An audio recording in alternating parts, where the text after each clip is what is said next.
Hello and welcome to all of you to our Patriot Cinema podcast. We return with our second episode. Today, I'm Joe, here with me is my co-host Dan. Hello and greetings. Today, it's the Majestic. I love this movie. I have to admit, I saw a reviewer on YouTube once, years ago, review this movie, and then I ended up going, oh, I gotta see this. It actually sounds pretty interesting, and it's Jim Carrey. I like Jim Carrey. Oh, it's one of his more serious roles. Then I read the Roger Ebert review, and it seemed fairly honest, and I thought, oh, then in that case, I gotta watch this. And honestly, it was good. It was great. I might rank it in my top 100 movies of all times. This is a movie that it's as sweet and wholesome as apple pie.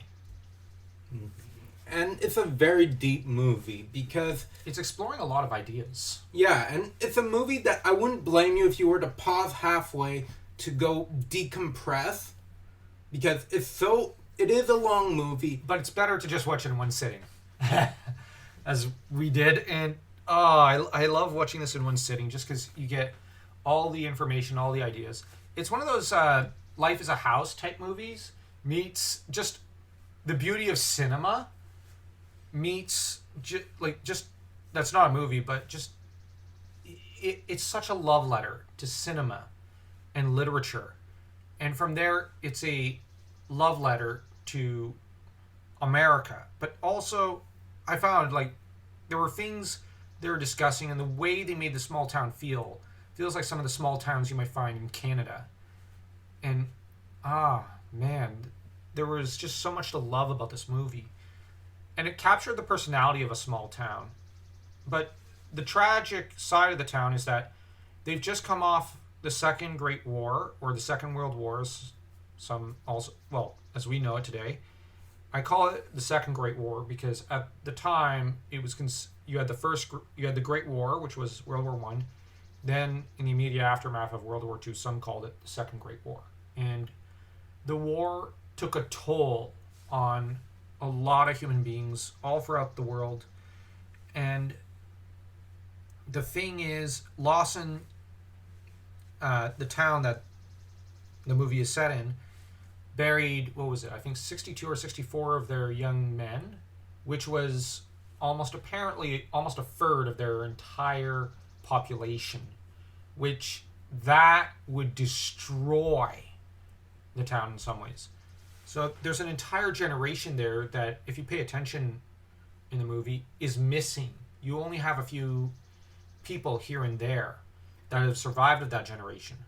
You've got a lot of young women in the background, Yeah. but a lot of the young men are crippled, traumatized, Or missing. or missing. Yeah, they're not there. And the way the movie is shot, it's warmer, it's sunnier there than it is in Hollywood, which makes sense. The other element is that Peter Appleton, who's been accused of being a commie and ends up getting hit on his noggin and magical memory wipe for a time, ends up the way he behaves in the first bit, he's not a terribly brave man by nature. But by the end of the movie, he finds his conviction. And he actually finds courage. And what's interesting is also the contrast between him and also Harry, the guy who thinks that Peter is his son, Luke Trimble. Harry Trimble is frequently showcased early in the movie with yellow backgrounds that have the sun basically radiating, rayonnant, we'd say in French, but shining in the background, bouncing off the walls. So that illuminating. It's illuminating the background around him, and thank you. And there's almost an angelic feel to it. And I found that a part of me kind of went, something's up with that on the first viewing. I couldn't quite put my finger on it. And spoiler alert, he does die. And that's where On the second viewing, I went, that's a major clue right there that, that's a subtle technique of showing Harry's not going to make it. But the death scene is so tragic because he truly thinks this is his son, and he says, at least I get to go out from this world knowing you're still alive. Wow. Like, that moment is one of the most powerful in cinematic history and one of the most depressing and tragic. And you've got the fact that Peter is evidently affected, very strongly affected by this, and all the hopes of the town get put in him, and then they shatter later. But it is something that inspires the character and fills him with love for this town, even though he doesn't belong there. And of course, he falls in love with Adele, Luke Trimble's old, all but widow, whom he helps her deal with her nervous hiccups at one point in a rather charming scene. I like that they did give her a defect like that she hiccups when she's nervous or excited. And yeah, she got very, very nervous on the date so that she kept hiccuping and could barely talk. At one point. I remember her talking about how she was working on her test, how oh yeah, she was trying to help with legal proceeding, and she mentioned she was constantly hiccuping through the process. Yeah, when she was taking the bar exam, she mentioned that to her dad. And I love when she actually brings like the certification saying she's passed the bar, and you have Peter is like, oh, so does this mean you can 10 bar now? And she slaps. Sorry, the movie is just wholesome for a good chunk of the movie. I also love the rebuilding of the Majestic stuff. And the way they present the Majestic is dreamlike. It's beautiful. And the way they present older films just makes you want to pop in an older film and watch and whatnot. And, well, we both grew up with a cinema-loving dad, and we've both got our love for older movies from the 30s to the 70s. We've watched a bunch. And mostly the Universal Hammer horror stuff. But there's a charm and a warmth and an intelligence and a beauty and a simplicity to those movies that has been lost over the years, sadly. Now, there are some things that are... I'm not saying that movies from, let's say, the 80s to the 2000s all suck compared to it. No. I'm not saying that. I'm saying almost all movies from 2010 to now suck. I had to say it. But there are still some great ones. I mean, you look at Robert the Bruce from 2019. You look at Tolkien. You look at even the, what was it? Night Train to Lisbon. These are fantastic films. Even Tangled, that's a great one. But the Majestic is taking us back to a time before there was a loss of sorts. And it's also in the everyday life of the characters, in that just the wholesomeness of this town that's been kind of lost with the dawn of the internet. And that's not good. That said, the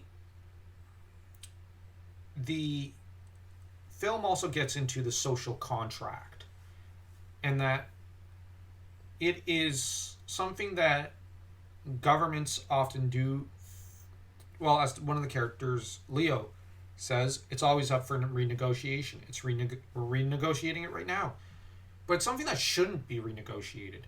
The only time it should be renegotiated is with a tyrannical government. And in that regard, a country's constitution, especially if it's democratic and it protects its democracy, ought not to be renegotiated. Something like the Declaration of Independence and its first few amendments and whatnot, like the First Amendment, that should not be under renegotiation, ever. And the Declaration of Independence should never be under renegotiation because it's a great document. And you've got, well, Jim Carrey's character Peter Appleton, who tells the committee that too many people have paid for this contract in blood, which is very true. And I know this is a weird direction to take the Patriot Cinema podcast in, especially considering the other movies involved in this project of ours, but this is a very patriotic film. This is about the beauty of American cinema, about American literature, but also the American small town America and the beauty there, and also just America itself. That this declaration, these amendments, this Constitution, this is all supposed to protect the citizens, not the government. And I'm not trying to be political here. I just mean that it's supposed to protect the little guy, and it is necessary to preserve that thing and to preserve our social contract. And the truth is that the veterans in World War I and II did die for this social contract. Even the ones of the Civil War died for that social contract, that all men have the right to liberty, liberty and the pursuit of happiness. Happiness or liberty and something like that. Or is it truth, justice, and the pursuit of happiness? I think that's what it is. Yeah. And along with liberty. But you guys will have to excuse me. I've not read the Declaration since I had to study American history, but a few years ago. But the thing is, I remember loving the document because it was a profoundly beautiful document. And the social contract, and it says this is the social contract for this country. And that's the thing, like, the veterans of World War I and II did die to defend democracies around the world, to defend their fellow man and woman, and to say, everyone should have the right to peace, justice, happiness, and democracy and whatnot. And we're not going to give way to totalitarianism and nonsense like that. And the sad thing is, like in the case of this Lawson town, a lot of the men, most of them, didn't come back. And that was terrible. And what I liked and what touched me was when Peter convinced the town that statue that was given with the plaque of all of the names of the deceased. Let's bring it out in public, and how he convinced everyone. Because they ended up making it, and they said they couldn't bear to look at it. And they just didn't want to look at it for a while because they were grieving. But he told them it's time now to take it out. They need to honor the veterans. Mm-hmm. And how all the veterans came up with their uniform. Oh, yeah, and their uniform. And you find out that I think it's Emmett, the black guy who works at the Majestic, he was a World War I vet. Him and the one actor who's the old man who finds Appleton on the beach, those two were World War I vets in this movie. So they know what they saw. Although it's sad because it's hinting that Emmett, I think it is, or Dan Emmett, I think his name was, you got him having some minor memory issues. Because remember, he can't remember some things, and he's starting to forget things because he's getting old. Mm-hmm. And the way they present that is a very sad thing right there as well. But yeah, they all show up in their uniforms, salute, and it's a very heartrending scene. Whenever I see such processions, there's something in me that can't help but feel choked up. Yeah, I get that. But honestly, this is a movie which discusses the human condition, discusses liberty, love, truth, primarily these things, and the importance of also poetry and music in a way in for humanity, that we are social animals that do need to go outside and interact with each other, and that we need to see art, we need to see literature. Not to excess, because let's bear in mind the Roman populace was robbed of a great deal, and much of their empire fell into disarray while they, drank, ate, and watched games and partied. But at least to a certain extent, we do need literature and whatnot to help us with our philosophy in life, and help better our philosophy in life, and just distract us for a few hours if need be. But that literature and creativity cannot exist without liberty. And as it has been said, liberty is the soul's right to breathe. And without breath, being able to breathe, at least with our souls, what is there left? And that's the thing, like, we do need this. So the metaphor of the movie making industry in this movie, one asked, what is true America? That's the Hollywood the Hollywood falsitudes and town full of illusions and delusions, or the small town America. I'd answer small town America is the real America.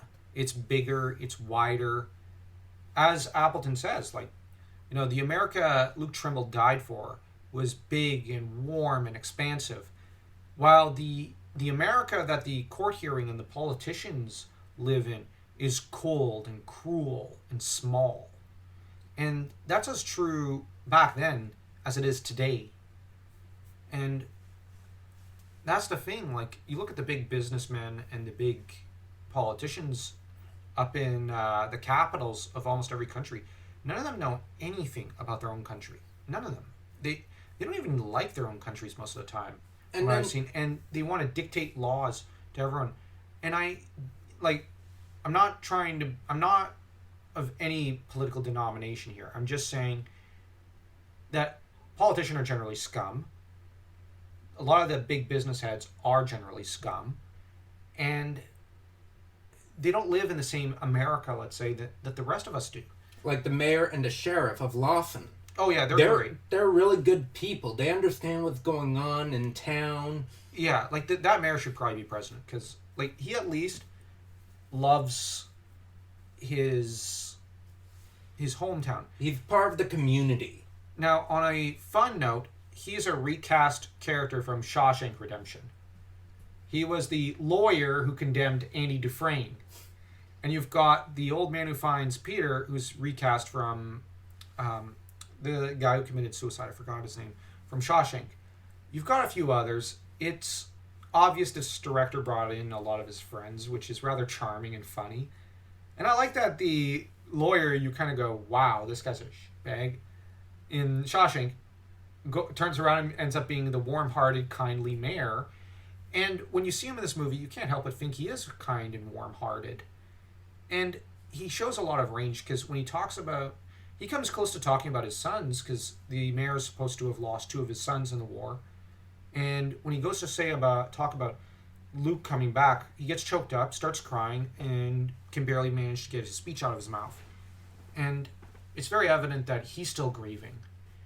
And he shows as much warmth towards Peter, when Peter thinks he's Luke, as he would his own child. But as he puts it, well, like, Luke was essentially like his own kid, because it's such a small town. It takes a village, I guess. And this is such a great movie. It's basically a movie about a movie, in a way. Like, about movies. And, like, but the question is, when there's such a good piece of literature, like, you might have scum who made it, but does that make the end product scum? Maybe not. But, like, you look at how this small town treats movies and how Hollywood is treating movies. It's worlds apart. It's nothing like each other. And there's something pure and beautiful in how the small town of Lawson goes to the Majestic, goes to the movie. They love it. It's magical. It's beautiful. And for those of us who are writers, or in creatives, this is what we got into creativity to do for people like them. But then you look at the Hollywood that's presented in this movie, it's just slimy. It's like I found the two scenes with and it's also full of stupidity. With the two scenes discussing, okay, what will this movie be about? I felt like the studio execs. I felt like it was improvised, like ad-lib. By a bunch. Well, the actors who played the execs were all experienced, very good actors, but they might have ad-libbed it and just gone with, well, okay, let's try to act like some actual execs we've met before. And as Charles Dance has once revealed, a lot of the Hollywood execs are incredibly stupid people and unimaginative. George Lucas has backed up this statement. There's a bunch of other creatives who've met some of these execs and have gone, these are unbelievably unimaginative people.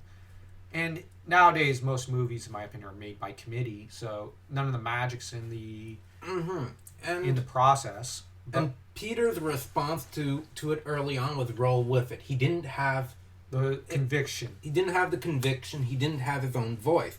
At the end, he essentially told them, shove it. Shove it. This is a terrible idea. I got a better idea. Just walks out. Yeah, he walks over to the station to send a telegram, and then he's going to go home, pack his bags, and rush off to Lawson because he just sees us. Ugh, why would I work here when I could go work in Lawson and own the Majestic? I need to hand this stuff back.